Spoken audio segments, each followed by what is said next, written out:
મારી સાથે પિન્ટુભાઈ પણ છે. આપણે પિન્ટુભાઈ સાથે વાત કરવાની કોશિશ કરીશું.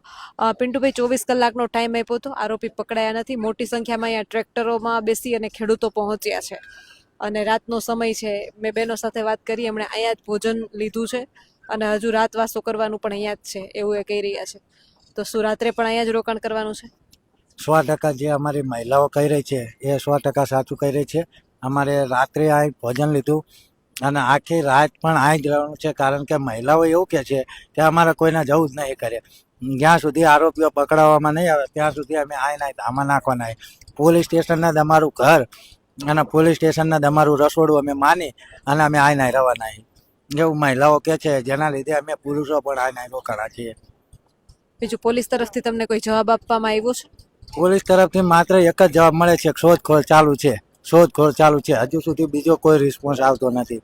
અને આ તકે હું ખાસ કરી હર્ષ સંઘવીને કહેવા માંગીશ કે ખરેખર એને તો હર્ષ સંઘવીને રાજીનામું આપી દેવાય, કારણ કે એ હંમેશા કહેતો હોય કાયદામાં રહેશો તો ફાયદામાં રહેશો, કોઈ ચમરબંધીને છોડવામાં નહીં આવે.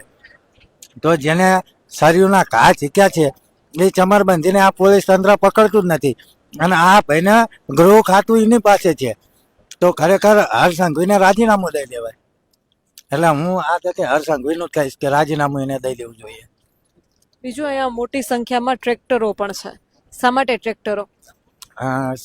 મેડમ, અમે ખેડૂત પુત્ર છીએ અને ટ્રેક્ટર એ અમારી આન બાન ને શાન. અમારો રોજગાર એટલે ટ્રેક્ટરને હઈને અમે ખેતી કરીએ છીએ. એટલે કોઈ પણ જગ્યાએ જઈએ તો ખેડૂતોનું હોય એટલે અમારી સાથે ટ્રેક્ટર જ હોય. અત્યારે કેટલા મહિલાઓ અને ભાઈઓ ખેડૂતો તમારી સાથે છે રાત્રે પોલીસ સ્ટેશનમાં?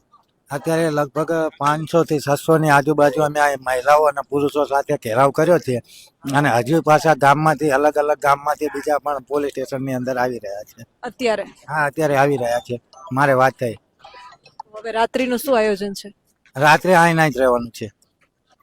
રાત્રે આખી જ્યાં સુધી આરોપીઓને પકડવામાં નહીં આવે ત્યાં સુધી આઈને જ અમારા ધામા છે અને આઈને અમે 24 કલાક નહીં, 48 કલાક નહીં, પણ 52 કલાક રહેવાનું થશે ને તો પણ અમે આઈને જ રહેવાના છીએ. મેડમ, આપ સાંભળી રહ્યા છો કે ખેડૂતોની એક જ માંગ છે, ન્યાય ન મળે ત્યાં સુધી અમે પોલીસ સ્ટેશનમાં બેઠા રહીશું. આના વિશે તમારું શું કહેવું છે? તમારા મંતવ્યો મને કમેન્ટ કરીને જરૂરથી જણાવજો. કેમેરામેન રાજ પરમાર સાથે હું પત્રકાર કાજલ સુવા. આપ જોઈ રહ્યા હતા ગુજરાતનો અવાજ, સાણંદના કેરળાથી.